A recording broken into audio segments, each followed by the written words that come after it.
Nathaniel had seen Boston busy before, markets bustling, ships unloading cargo, but he had never seen it alive like this. Men rushed out of homes half-dressed, grabbing muskets and powder horns. Women lit lanterns and shouted warnings from doorways. Horses were saddled in haste. Everywhere, the same whisper spread like sparks in dry grass. The regulars are marching.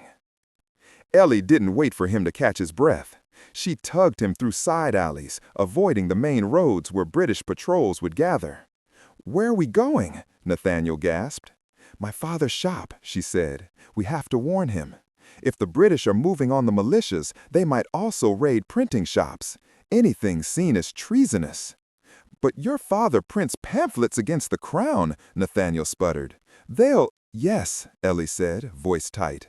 "That's why we have to get there first." The Mercer Print Shop. The Mercer printing house sat wedged between an apothecary and a cooper's workshop. Normally, the shop smelled of hot metal, fresh ink, and paper. Tonight, it smelled of fear. Ellie burst through the door, Nathaniel on her heels. Her father, Samuel Mercer, looked up from his press. He was a tall man with streaks of gray in his beard and ink permanently stained into the lines of his hands. "Ellie, what are you—" "They're marching, father," she said. "Revere has ridden out. The militias are gathering." Mercer's jaw tightened. He turned to the window where distant bells echoed faintly through the night air. So it has begun. Nathaniel stepped forward, suddenly unsure if he should even be here. "Sir, do you need help securing anything?" Samuel Mercer looked at him, eyes sharp despite the chaos outside. "Help? No, boy. What we need is to publish." He gestured to a half-set sheet of type. "The time has come for liberty to be defended." "The people must know what is happening," he said. "Truth spreads faster than armies." A pounding on the street made them all freeze. Boots, heavy ones. "British patrol," Ellie whispered. Mercer hissed a curse. "They'll be searching for rebel papers." Nathaniel's heart hammered. "Hide the pamphlets." "No time," Mercer said. The boots stopped directly outside. A fist pounded the door. "Open in the name of the king!" Ellie snatched Nathaniel's arm. "Back room, now." They darted behind the printing press as Mercer opened the door. 3 British soldiers shoved their way inside, lantern light bouncing off their red coats. The sergeant in front sneered at the press. "What's all this then? Burning the midnight oil?" "Preparing church notices," Mercer said pleasantly. "Important that people know their service hours, wouldn't you agree?" But the sergeant's cold gaze landed on a stack of papers, pamphlets calling for unity among the colonies. He picked one up, read, his lip curled. "This looks an awful lot like sedition." Nathaniel held his breath so tightly his lungs burned. Ellie's fingers gripped his hand until his knuckles whitened. Mercer folded his arms. "It is simply an opinion, Sergeant." "An opinion against His Majesty," the sergeant snarled. "I could have you arrested." "And drag a harmless printer through the streets while your army marches?" Mercer asked mildly. "Hardly seems worth the trouble, especially when the entire city is awake tonight." The sergeant's glare sharpened, but the bells in the distance seemed to distract him. Gunfire crackled faintly, far but unmistakable. The first shots of war. The sergeant spat on the floor. "Keep your nose clean, old man." He turned. "Move out." The soldiers left as abruptly as they came. Ellie sagged against the wall. That was close. Nathaniel let out a breath he hadn't realized he'd been holding. "They'll come back. They will," Mercer said grimly. "And next time, they won't be in a hurry." He turned to Nathaniel. "Boy, do you want to help your country?" Nathaniel stiffened. "I'm not a soldier." Mercer shook his head. "I didn't ask if you could fight." Ellie stepped forward. "Father needs a courier." Mercer nodded. "Messages must get to militia commanders, not just in Lexington and Concord, further out. Towns must be warned. Revere cannot ride everywhere." Nathaniel swallowed hard. "You want me to ride tonight?" "You have a quick mind," Mercer said. "You know the roads. And the British know your father's business, but not you. That makes you invisible. And invisibility wins wars. Ellie stepped closer. Nathaniel, I trust you. Those 3 words hit him harder than any musket shot could. He nodded. I'll go. The Out of Boston. Mercer gave him a sealed note, stamped with the mark of the Sons of Liberty. Ride toward Cambridge, he instructed. Find Captain Jameson of the militia. Tell him the regulars march by night. Then head west. Warn the smaller towns. They must muster. Nathaniel mounted a brown mare borrowed from Mercer's neighbor. The street buzzed with chaos, militiamen scrambling, families watching from doorways, dogs barking in confusion.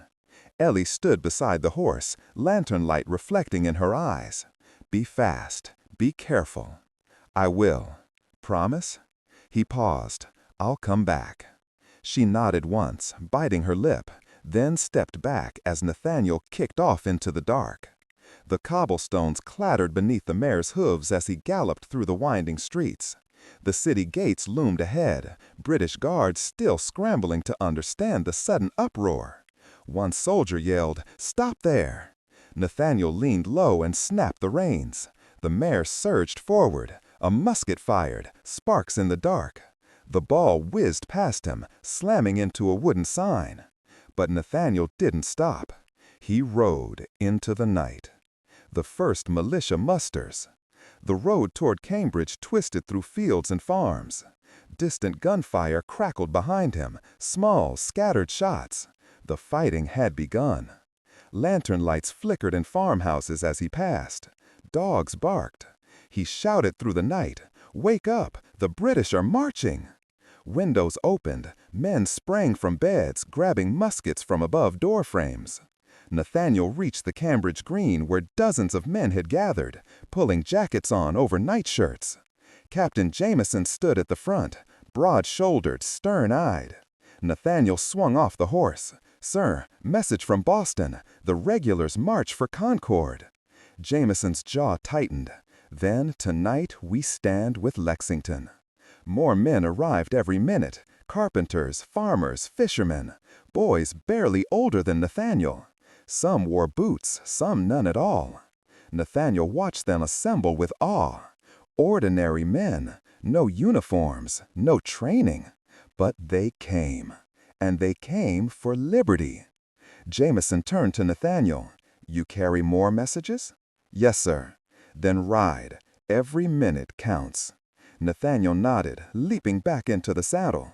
The long night ride. Village after village, farm after farm. Blue Hills, Menominee, Waltham. Everywhere the same scene. Lanterns lit, dogs barking, doors flying open, men pouring out into the night with muskets in hand. In some towns, bells clanged wildly.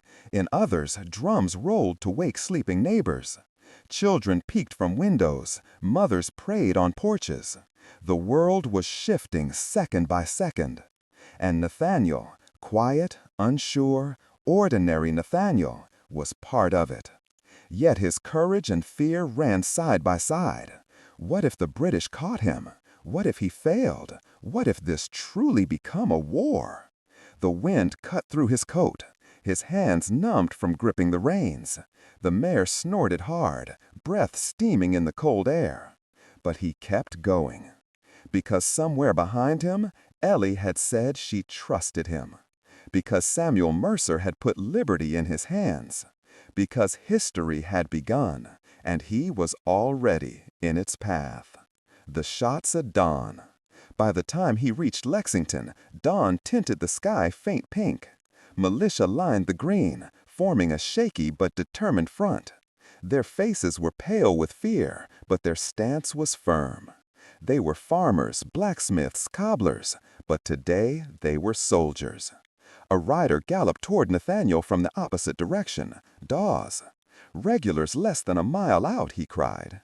The militia captain shouted orders. Nathaniel watched from the roadside, his lungs aching. He felt too young, too small, too unready. But the world didn't ask for readiness. Red-coated soldiers appeared down the road, hundreds of them.